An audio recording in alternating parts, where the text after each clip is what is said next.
I'm Jeff Williams, and when I'm not tied up with VO or cracking backs, I guarantee I'm listening to another VO podcast. And now it's time for another juicy morsel. Hey, welcome back. It's another VO podcast. We're a little bit light on personnel today. Well, I was going to say, you're not talking about body weight, not for me. Man. We got Jake on vacation, and Charles is just up to his eyeballs in work. Keep just killing it right now. This is going to be an episode, though. Tori and I have already talked about kind of what's going on in our businesses right now, and maybe we should just have some water cooler gripe moments. Yeah, maybe we. But it's not all going to be negative. We're going to end it with positive and have good things to say to hopefully keep you and your business going, because I have no doubt that, gosh, I hope I'm not the only one who experiences this stuff. No, you can't. Yeah, I know we're not. Right. And I see it a lot in some of the groups. There are a lot of people. But on the other hand, I will say this. There are some who won't be transparent about it. They don't want anybody to know things are slow. They don't want people to think they're not busy. And you know what? It is what it is. This is a cyclical business, and you're going to ride all kind of roller coaster ups and downs, waves, whatever you want to call them. It's just, it is what it is. Well, my year has been like, because we talk all the time. But for me, I started the year fantastic. I thought 2024, this is it. This is when I turned the corner. And I had a great month in January, followed by another really good month in February. Both months would have been 2 and 3 from if they'd been in 2023. So good stuff was going on. And then March hit. And the spigot shut off. And then I got sick and I had to turn down work, from some regular clients, which, by the way, I haven't heard back from since. And this is a client that used me every month, had something for me. And then I got sick again. So I had back-to-back, flu bugs over, within 6-week time. And man alive, it's just been rough. And when you're sick like that, you can't audition. You can't. I had to turn down several jobs from regular clients, and you can't take any of this for granted. That's what I've learned. So true. So anyway, I'm trying to stay positive. I've got other things going on. I did just start a new e-learning module that looks like it's going to be in 10 parts at least, and could take me through the summer, which that's good stuff right there. Yeah. And of course, all this is happening. And then, I learned I've got to replace my air conditioner. So, oh my gosh, it always seems. So let me pull up a couch, Troy, and talk to you. Yeah, it works that way. And this is the time of year I start reaching out to my my hay people, because we have to buy up a lot of hay for the upcoming, fall, winter, whatever. And the first email I got, or first text message I got back was, "Yeah, no problem. We'll be able to take care of you." But there are two phrases I hate: "but" and "then." Yeah. The "and then" always gets me. Things are going great, and then, but when he says "but," I knew it was a price increase, but it was $1 a bale, which it's not off the hook because he didn't go up last year over the previous year. So I'm not crying tears over it, because I see a lot of people paying near $10 a bale for hay right now. Wow. And him coming in at, $7.10 or something like that. And that's delivered and they put it in the barn. I don't have to touch it. Okay, well. So that's not bad. That's worth, $1.50 a bale to me, or $1 or whatever normally the labor charge is. It's worth that. I'm like, yeah, fine. Go ahead, set me up for probably 500 bales or so. But my guy doing round bales, it was a family farm. The grandfather passed away in late 2022. So last year I had to deal with the son and grandson. Kind of hard to get them to answer text and stuff. And then finally it all worked out. They delivered. And then now the grandson has started an excavation business. He's not working at the farm anymore. I'm having to go through the dad, he's a nice guy, but he's very quiet. He just, you don't hear from him. And I told my wife, we'll probably have to drive over there and go find him one afternoon over there. It's a huge operation. We'll just have to go over there and catch him and say, hey, Steve, are you going to be able to, can we stay on your list this year? Because they told me last year they had reduced their hay production by about 30% because other crops paid better. And they farm thousands of acres. So I'm just hoping I can hang on to them because they deliver. It's hard to get round bales. If I have to go pick them up, it's 3 at a time, and it's usually 30, 40 miles from here. And I need 60. That's 20 trips. Yeah. And these guys are 10 minutes away. They have a trailer that brings like 9 or 10 at a time, and it's hydraulic, and they hit a button and it flips and just rolls them off the trailer. And then I scoop them up and put them up. I mean, it's so easy, but I'm afraid he's also going to come back with a big price increase. So if they've got to make 20 trips and they've cut back, I would think you being 10 minutes away would keep you in. Right, because 20 trips. I hope so. And 20 they know trips it's a big to you help. is a lot less than 20 trips to somebody that's 50 miles away. Well, really, for him to come to me, it's only like 5 trips because his trailer's bigger. But he holds more. Okay, yeah. But see, if I was doing the math, 60, divided by 3 bales. But if I have to go get them, I've just got a little small, like a car hauler, and it'll hold 3 bales. And then my brother-in-law's got one that'll hold 12, but I don't like pulling 12 round bales. That's a bunch of weight. That is, yeah. And when you go to hit the brakes on the truck, you better be hoping it'll stop.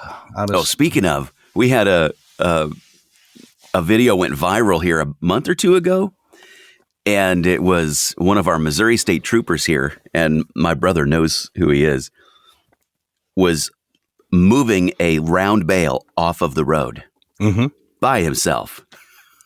Jeez. Those things are big, man, and they're heavy, 12, 1,500 pounds or more. I know. I mean, and he just leaned it over and kind of pushed it and turned it at the same time and got back in his patrol car and off he went.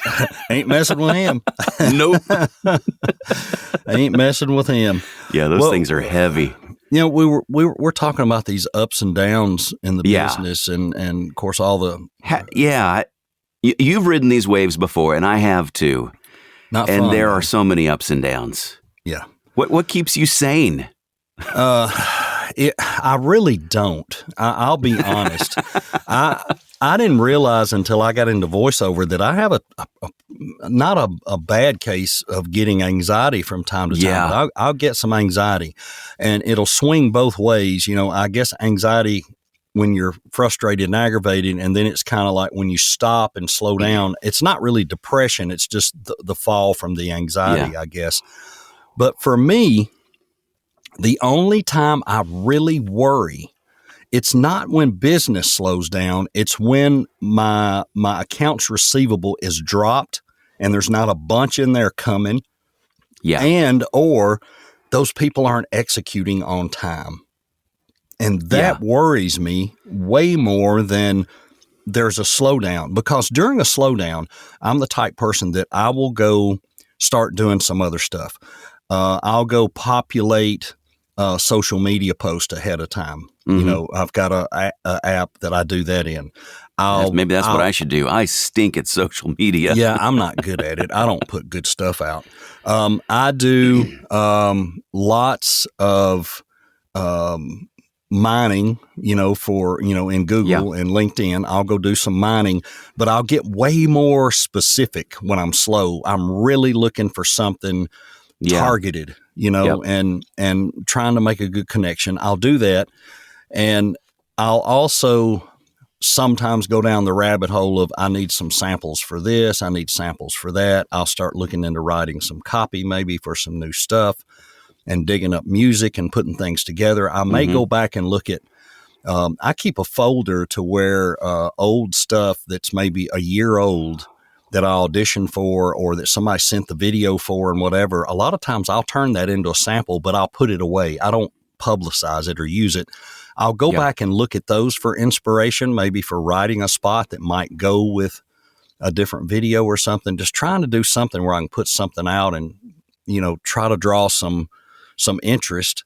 But my gosh, I mean, when it's slow, it's slow. And sometimes the best thing is just close up and go do something else. It's Yeah, hard. sometimes that mental break and just removing yourself from the surroundings you're stuck in, it can get discouraging sitting in the same chair at the same computer, banging your head against the wall.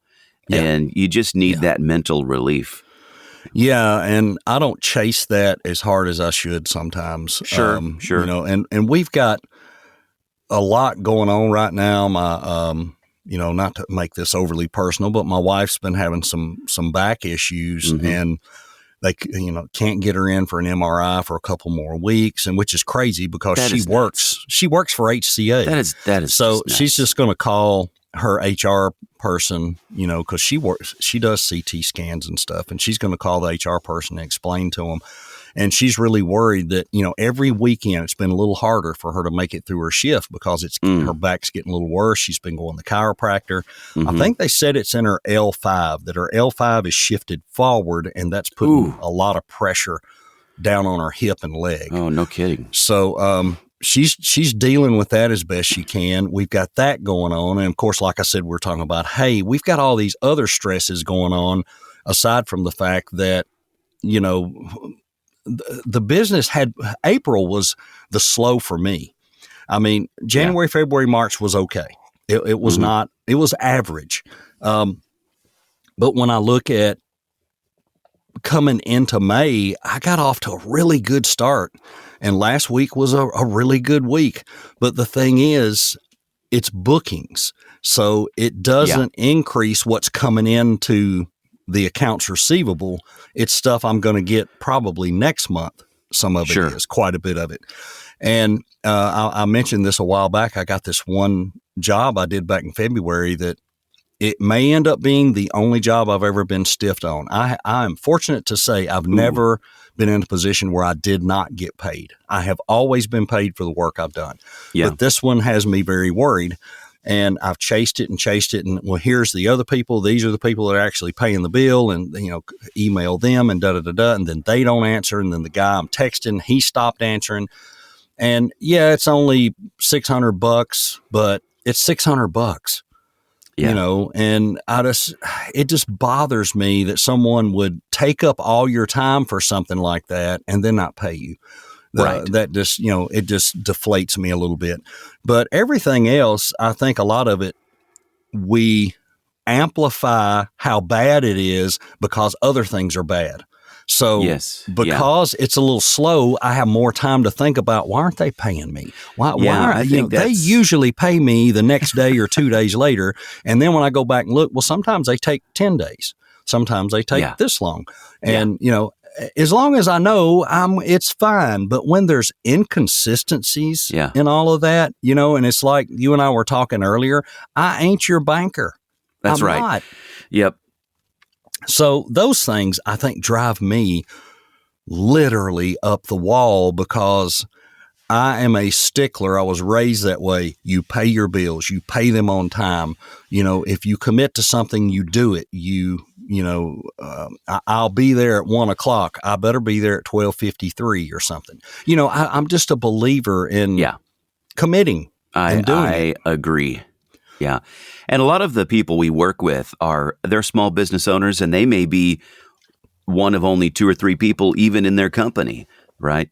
And so typically the person who directs us or has conversation with us is not the same person writing the check. Right. Or if they are, that's the part of their job they hate the worst. So they, they don't want to do it. Yeah. And so we probably should have conversations early on about money, about when to get paid. We agree to a price. We don't always mention now terms. This is going to be, the way I do my billing is, it's due as soon as you get the bill. Right. Yeah, I agree. Or it's a 30-day, right? Yeah. I had to have that conversation with my AC guy, right? Because I'm going to have to drop $5,100 on our new outdoor heat pump. Yep. And I am fortunate enough to have that in savings, but it will be almost all of my savings, and that's a pretty uncomfortable spot to be in, right? That hurts. So when I called him and gave him the go ahead on the outdoor unit, and I asked him a few questions, and one thing I asked him, I said, hey, do you give a discount if I pay cash up front? He said, no, I don't really do that. I said, well, do you have like a 30-day cycle when for due date from the bill? He said, well, I just prefer to get paid whenever I bill you. And I said, would this be okay? Could I pay you half when you come and install it? And then in 30 days, pay you the other half. He said, that's just fine. No problem. Yeah. But my point is, we had the conversation. We don't typically have those conversations with our clients whenever we bill. No. Whatever it is, whatever your payment procedures are, man, you shouldn't be afraid to talk about that. Yeah, and I usually know if it's, I just did a thing for a healthcare company, and I know they're going to take 30 days. I just know. Yeah. So when I build it, I clicked it in my box, net 30, because I know it's going to be 30. Yeah. I have a production company in Texas. They're always 30 days. I know, it's not a deal. But like you said, when it's somebody new, I think we don't want to, it's uncomfortable sometimes to talk about that. And what we should do is, like you said on the front end, I'll do this, I'll get this to you and so, and then to say typically, now I can invoice you in 2 or 3 different ways. Which one works for you? I can do PayPal and to send you a PayPal invoice. Yep. I can use Waves, and you can pay through them in whatever method you like, card, ACH, whatever you want to use, or if you need to send me a paper check. But let me know what your terms typically are. Yeah. And then up front. I think if we fail to ask, we fail to know, and then we worry. Yep. And sometimes it's better to get that out of the way up front. But I think so. That may be some new things for both of us on how we're going to do some business. I just have so much that is done through PayPal, which is, I don't know if that's good, bad, ugly, or what. Yeah. But there's a lot that comes through PayPal. So I'm very used to just jumping into PayPal, sending it to their email address. And then usually the next day or a couple of days later, it's there. It's quick. I use PayPal for all my international clients. But for local, most of the time, I've got a couple regulars where I just do, it's like I filled out whatever I needed to do to be on their QuickBooks system, and they just like I'm on payroll. I send them a bill and I'm on I've got net a couple 30 like that. Yeah. And it goes right into my bank account. Yeah. It's rare, but I tease my wife whenever I do get a paper check in the mail from a client. I'm like, hey, I got a paycheck, because we don't get paychecks anymore. Right. Yeah. I've got a few that do that. I've got a guy in Alabama that sends me a check. I've got one of the agents sends a check. The other one that I've been paid with was ACH. But and then this hospital group will send a check. But yeah, it is kind of neat to go to the box and get it, especially when you're not expecting it or you kind of forgot about it and you go, oh, look what came today. Well, hey, here's another question. This is still part of the mental game that we have to play. Or I guess we don't have to play it, right? But it plays games with us. When we have a slowdown, and things are, like your wife is having some back issues and you've got trying to balance that at the same time. You're seeing your business things are slow and people aren't paying. Man, what keeps you from just quitting and walking away? I mean, for you, Troy, you've already had a long professional career and successful career that you moved out of to do this. Yeah. What keeps you going? In all honesty, not wanting to go back to that life. Yeah. It was a great life for me for a long time. I thrived in management and automotive. I enjoyed the heck out of it. I started up so many nice facilities and hired so many good people, and I loved that process. But then when it got into the rut of day to day after it was up and running, I got bored really quickly. Yeah. So that comes back to wanting to be creative and wanting to help people and wanting to do this and that. I think that ultimately keeps me going. I don't want to go back to, I don't want to pound the concrete in a factory ever again. I just don't. I don't want to be controlled by another entity or another person as to what I can and can't do and what creative things I can do. I love being creative. I love this business. I wish I had found this business many, many years ago. Right. But, you know, it is what it is. And I don't know that I could get up, get dressed, go to a regular job again of any type and be satisfied and happy with it. Now that I have done this and I am my own boss, I'm the controller of this. And I think that's what regrounds me back is when it's not going well, whose fault is it? Well, I can't just say it's my fault because I can't control the industry, but I can control what I do to supplement, to improve. And what I try to do, Alden, every week that it's like this, anytime it's like this, is I try to say, what can I do about it for later? I can't fix today. I can't make people send me work and auditions. That's a great attitude. Yeah. How can I lay groundwork for next month and the month after that and the month after that? What do I need to do to improve my position? What do I need to do to improve my skills sometimes? And that hurts sometimes because that means spending money sometimes. And, what can I do to improve, how I'm seen and what I can do and deliver? Is my image on my website the best it can be? Am I... And I'm really struggling here lately with the term branding. And let me say why. And I don't mean, I'm not trying to step on people's toes to get paid to brand people. Not at all. But I wonder sometimes if it just really goes too far.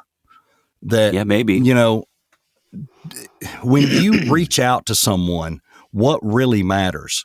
Does it matter what colors you have and what picture you have and what this you have on your site, or is it what they hear? Yeah. I think it's what they branding hear. Branding is more than just the look of your website. It is. It is. You have a brand. I will say this. I think, and I'll compliment Charles because he's not here. But he has a way of communicating with people. Mm-hmm. That's a part of his brand.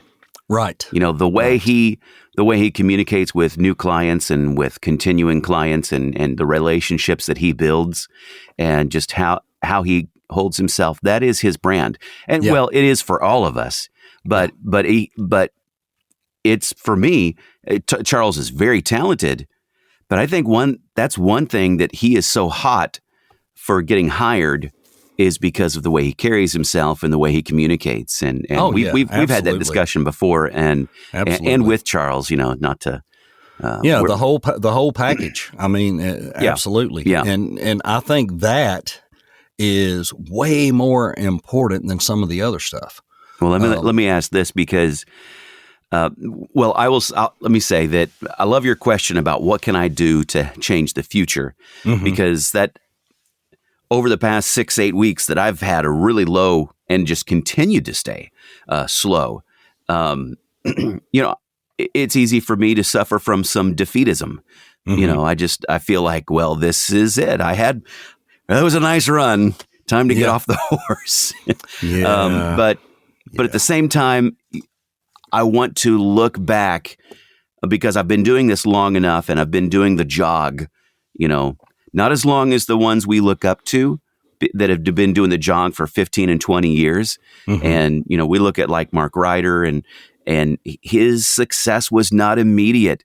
And we have to remind ourselves that success takes time and consistency, perseverance, and doing all the right things as well. Right. So you can do the right things, but if you don't persevere, if you're not consistent, if you're not in it for the long haul, then you may never reach that success level that you dreamed of having. Right. And for me, it's just been, I think because I got my hopes up so high, that January and February were so good. I'm like, yes, finally, after 4 years, here I am. Well, maybe it's going to be 5. Maybe it's going to be 6. So, but it does cause me to, even though because I've been doing this for a while, and if you do anything for a long amount of time, you have to go back and look at what changes have happened in the industry, what changes have happened in what people are looking for in voiceover. You know, when you and I first got in conversational, you don't quite see that as much anymore. Right. You know, you still see a good bit of it, but it's like it shifts a little bit, and it may come back to that where that's everything that they want, right? Is conversational. How do you go about looking at your business, the whole scope of it, not just your voice acting, but your billing, as we were just talking about, your marketing, and where do you need to reinvent yourself? You know, that's a big term in the secular world, in the business world, of reinventing your business, reinventing yourself. Yeah, pivoting. Pivot's part. the word. Yeah, I'm trying to take my own advice and look back at the last 25 bookings. And what I'm finding is, oddly enough, video games. Lots of video games. Yeah. These are not high-profile video games. Some of them are not. Some of them are NDA. Some of them are not. Most of them I am doing not a character like cartoony character, but normally I'm an FBI agent, or I'm a gingerbread man on a Christmas tree. Yeah, stuff like that. But but the character is laid out where the gingerbread man is from and what his background is. And I'm able to look at that stuff and really get immersed in it and do a pretty good job with it. And when I got into this, that was a hope. I would love to do that. I'd love to do video games and even animations. Animation may be out of reach, except for low budget stuff that I've done. But what I decided was, well, if I'm booking more in that, why don't I pay more attention to that? Why have I never coached for that? Why have I never done a really good demo for that? Because I'm booking it. If I'm booking it at this level, maybe I could book it at a different level. Yeah. And it doesn't pay much differently, but it's probably longer sessions where I may do a 1 hour or 2 hour at $250 an hour here. You may do 4 hours, or it may be 8. You know, they may come back, several different times for several 2 hours, and there's more money. But if you have enough of that consistently during the week, and you're doing $250 an hour, and you're doing 2, 4, 6 hours a week, it adds up. And I enjoy doing it. I really like it. And then I look, well, what's next? And then next was pretty much commercial. So I think that's another thing you can do when things are slow. Go back and review. Even if you got to look at the whole previous year, what was I booking? And, the oddity is I book more commercial stuff on Fiverr than I do anywhere else. I book most of the video game stuff on voices.com. I book most of my automotive has been booked direct, not nearly as much as I'd like it to be. And political has been a mix of Fiverr and direct. So I'm analyzing all that now to see that how can I retarget that over the next few months to increase what might come later. What type of marketing do I need to do to help myself in video games? I do no self-promotion as a video game voice actor. None. I did put out some new spots over the previous 2 weeks. I did post those in a couple places. But what I really need to do is I've heard, well, you really should be putting more stuff on X, Twitter, whatever, Instagram, wherever more gaming people see that. Maybe I need to start looking for going back to the companies that I've worked for in the past. Here's some new updated samples. Maybe they forgot about me. I don't know. But I need to do more of that because I book it. And if you're booking it without trying, well, maybe if you try, you could really book it. Right. So, yeah. No, I like that. Leaning into your strengths rather than trying to clean up your weaknesses. Yeah. And as we get into this year 4 and 5, we should have a pretty good idea. And I know you do. We should have a pretty good idea of the genres. You've got to be diversified, but what is the bread and butter? And if the bread and butter is video game and commercial, then really concentrate some marketing in that area or training or whatever. Right. And then I start looking at really wish political would be bigger. I thought it would be bigger in this area of the country for me, but it's hit and miss so far. But if I could hone in on some of that stuff and market properly and help myself between now and the end of the year, what I do now could set the stage, for the rest of the year. So, yeah. And getting, I think being targeted is key in a lot of this. You can't, a lot of people say, well, I just throw it at the wall and see what sticks. I don't want to do that. I want to actually, the first year, I mean, that's what you might do the first year. Or even but once something first sticks, 2 or 3. Yeah, but once something is stuck to the wall, go scrape it off and start doing something with it. Yeah, do something with it. And that's, that's where I beat myself up a lot about that, because I have very good intentions some days, but I don't execute the way I should. Yeah. And I know you and I have been talking about I'm probably going to change CRMs because I don't feel like I got functionality in the one I'm using. Yeah, and I'm going to start using a CRM for the first time. Yeah. So, and I've got a lot of lists, and I'm probably going to have to spend some manual time uploading and getting things ready again. But I'm going to go back to the thing of being targeted. I may target, automotive this month and political this month and commercial this month, and rotate that to where I think we overwhelm ourselves sometimes with all this marketing and what we got to do. And then we get so overwhelmed, then we just shut down and don't do anything. Yeah, it can be overwhelming. It can be. Yeah. So I think it's just do what you can. If somebody else is sending 100 a day, God bless them. What if I can't? If I can only send 25, that's 25 I didn't send. And I really, and if they're personalized and targeted to the right people, the right places, and I get a response back 1 or 2 out of 25, I'm very, very happy with that. Well, that's something I'm going to go back to too. We talked about, we first started doing the podcast. We were conspiring and trying to get ideas on how to streamline and do marketing in a different way. And I had been marketing for a year and a half, where I just searched Google for keywords, found companies that I wanted to market to, found their email somehow, some way, whether it's finding on their social media, Facebook, or maybe on their website or info at whatever, and just introducing myself. Yep. And that was working for me. And then I changed, and what I changed to has not been working for me.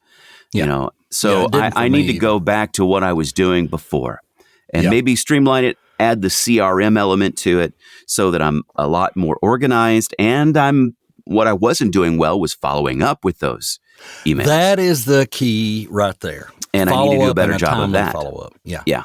Let me ask you this. And have you ever, as you were doing your research and you said, I cannot find a contact, I cannot find this or that. I'm just going to go on their contact page where their clients go or whoever, and I'm going to send something through there. Do you do that occasionally? Yep. Yeah. And I'm going to tell you the funny thing. Last week I did that twice, and both of them responded. Really? Yes. They both responded, asked for a demo and samples, and both said they would put me on their list. I love it. Yeah. Yeah. And I do too. I like doing that for 2 reasons. One is because a lot of voiceover artists won't. If they can't find the email, they won't fill out that contact form. And so you just put yourself possibly in the top 10%, because everybody's marketing right now. Everybody's trying to do the same thing we're trying to do. And it can be like white noise to the clients. And you can't, I'm sure they're getting tired of it. Yeah. And it's harder to stand out. So you're going to get noticed. And the second reason I do that is because I'm so bad at following up. A lot of those, that automatically signs you up for their newsletter. Yeah. So if they have a newsletter and it goes out and you get it, like, oh yeah, I contacted them one time. Yeah, and then you're prompted to reach back out again. Yep. Yeah, I get one from a political firm that sends me all the awards they win and da-da-da-da. And of course, I'll reply back every time. Love to be a part of that, Yeah. I don't know. Yeah. Marketing is hard. It is. It is hard. And it's a jog. You got to keep after it. Yeah. The rate of return is not spectacular, but when you do get some return, it's really, really nice. Yeah. Really nice. Well, I don't want I don't want us to get into too much about mental health, but you have to take all of this in stride, that it's part of the business. Sometimes you got to do the, water off a duck's back, and you got to press through. But I think what I said earlier may be one of the best things all of us can do, is just say, when I'm not busy, instead of worrying, let me try to set the table for later. Yeah. What can I do to make it better next month or the month after? What can I do to improve my standing or my status with some people, or what kind of better reach outs can I do? And the second thing, like we both said, is take a mental health break. And sometimes you got to walk away. I have learned a lot of times, if I walk away, something will happen a lot of times. Have you? Yeah. That's what I'll get an email. And say, well, I'm just going to take today. I came in here for a couple hours, ain't nothing going on. I got my auditions in early, and, if somebody reaches out later, I'll check on it, but I'm just going to take the day. And I've went and, during the week said, hey, Amy, let's just go ride around, because I like to go adventure around here close to where I'm at, and go on back roads I hadn't been on, and, go somewhere to eat lunch that we've never been, some little small town 10, 20, 30 miles away, and That's come fun. back. And usually when you get there, you look at your email like, uh-oh. But instead of panicking, I got to hurry up and get back, I don't. I relax if I need to answer it, and I'll say, hey, I stepped out for a little bit. Is it okay if I do this in a couple hours? And, it's okay. Sometimes we overpressure ourselves. Sometimes our clients don't expect us to be as fast as we are. They are okay if we're not. Yeah. And I had when you are night. fast, you can really surprise them, like, oh, wow. Yeah. Yeah. I had one last night. I said, hey, we're having a pretty rough thunderstorm. As soon as this settles down, I'll get this to you. And he's like, hey, it's no problem if it's a couple days. And I'm like, I can't do that. I got to get this done. I don't like it to sit. But, you just got to be easier on yourself. And if you're in this and have been in this a while, and especially if you're in it full time, those of you that know what kind of roller coaster, ocean wave ride this is. It's up and down and up and down and on and off and up and down. And we would love to hear from some of our veterans out there, what you guys have done over the years. Yep. And a lot of people say, well, I've built up enough current, regular clients that I just don't see a ton of slowdown. And that's great. Fantastic. I'd love to hear that too. But those of you that kind of ride the wave, let us know. Another VO podcast at gmail.com. We'd love to hear from you. Or in the comments. If you're on the Facebook group, let's start a conversation there. I would also encourage, because we're in such a state in our society where we just aren't honest about our business, about our successes. We want the world to think we're at the top all the time. And gosh, I mean, that's just not true. We know that's not true. So, be honest. Tell us when you turn the corner. If you've been in it 5-6 years, a little bit longer than us, maybe, let us know when it turned the corner for you. Or if it hasn't yet, just say, I'm right where you guys are. I'm struggling, still trying to, get this to a place where it's, perpetuating every month, and every month is better, or whatever it is. Maybe you're seeing the same kind of slowdown that Troy and I have seen, and you needed to have pull up a couch with us, and just talk about what's going on. There's nothing wrong with that. Right. Nothing wrong with that. Nothing wrong with being honest about it. And, when it's good, it's good. When it's bad, it's bad. I enjoy it when it's good. Everybody loves to come into the studio and open their email and see work, or see, oh, look, there's 2 emails. I think it was last week, I got 2 back to back, like within 30 minutes of each other, on voices, that you've been chosen for this job. And, and for me, 1 a week or 1 every 10 days is average for me this year. I think I've booked 13 times on there this year. So that means I'm booking about 3 a month, maybe 2 to 3 a month, depending. Yeah. And but to get 2 in a day, man, that was awesome. I mean, that just shot the adrenaline through the roof. And then right after that, I got some direct work, and then the next day I got a bunch more direct work, and I was like, holy smokes, here we go. Here comes the VO train. Yep. And you're all excited. And I keep a whiteboard over here, and I write the bookings on there by day, and I have a goal. I want to book this much a day. And I look at that day, and I'm like, holy smokes, I blew the goal away that day. And then the next day I'm like, oh man, I did it again. Yeah. And then I'll go 3 days with zeros, goose eggs.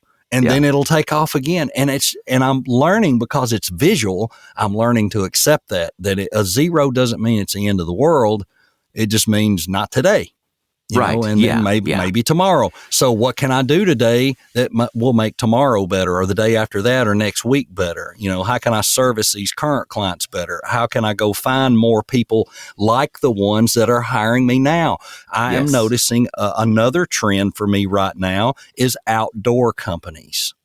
Oh, yeah. People that sell outdoor equipment, whether it's lawnmowers, weed eaters, backhoes, excavators. I have really all of a sudden booked a lot of that. Yeah, we get a little crossover in that too, because I booked some of that stuff as well. Yeah, and there's a reason, because we have a sound for that. Yeah, and we can tell the story, and I think that's what they all like. We have a storytelling voice, and it fits their genre, and so. I started thinking yesterday, hey, that's like 3 of those I've done in the last 30 days. Maybe I need to start trying to find a way to market to them. But how can I do that differently? And I'll share this with you later, not on the air, but I have a plan, and I think we both probably could do something like this. And I think it would help. And if it's successful, we'll share it. If not, I don't want to share something that doesn't work. But if it does work, I'll say, hey, this is another marketing ploy you guys can try. But let Alden and I test that out first. We'll let you know. But yeah, that's the stuff you got to do when it's slow. Come up with something new and creative. Keep those creative wheels turning. Don't let yourself get dry and you're going to get down. We're human. We're going to get down and worried. But try to at least take, a certain amount of time a day and say, here's what I've been booking. How can I market more to that? How can I market more to this? And approach it with something different and fresh. Try to do something everybody else is not doing. Yeah. I think that's true. That helps you stand out, and it's hard to stand out right now. Yep. So anything you can do to break through the white noise of everybody else's marketing efforts.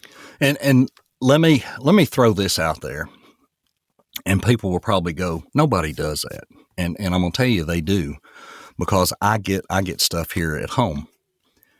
There is nothing that will probably be seen quicker than something you send by UPS or by snail mail.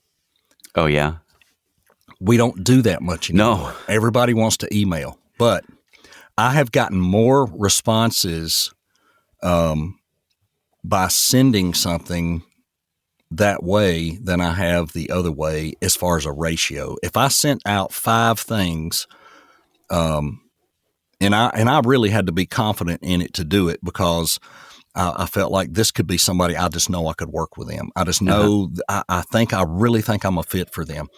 And I have sent like a small box with a coffee mug and a pen in it, and just a card, like my dot card thing. It's got the code on it where they can scan it and go to the website.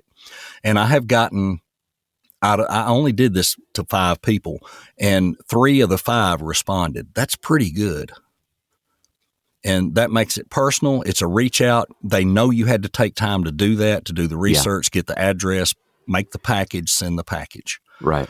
And I don't think there's anything wrong with that. I'm impressed when I get stuff in the mail that, to me, I would rather get something from, there's so many people marketing to us, not just as VOs, but as people, home mortgage people. We want to buy your house, da-da-da-da. Well, a lot of it's junk. But every now and then I'll get one and the envelope's handwritten. That's the one I'm going to open.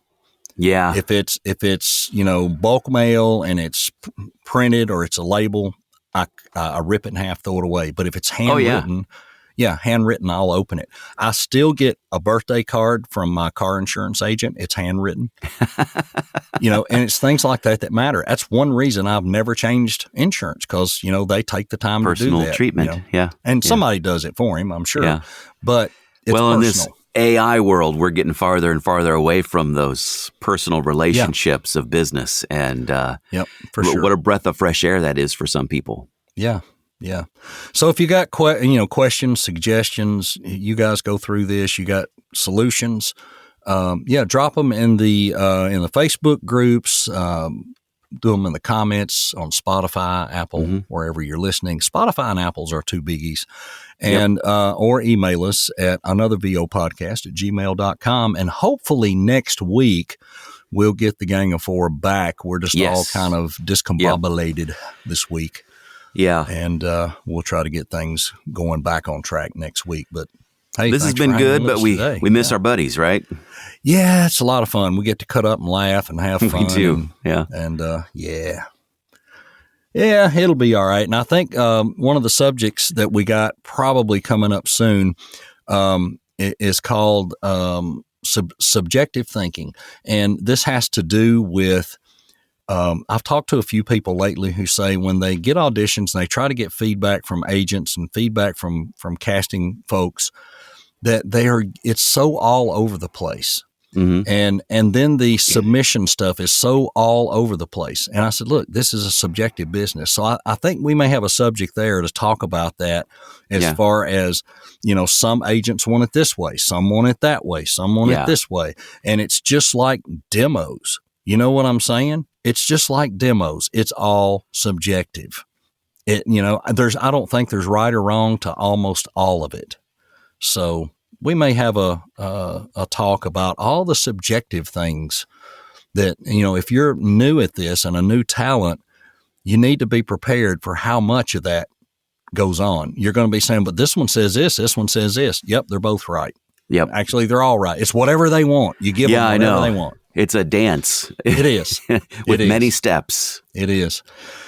Well, back to the grind, I guess. Time to get back to it and planning for next month. Yeah. Whatever's next. How can you improve what's next? That's it.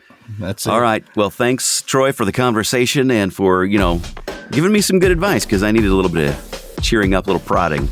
But anyway, we appreciate all of our listeners. And next time we'll have Charles back with us and Jake back with us. And this has been another VO Podcast.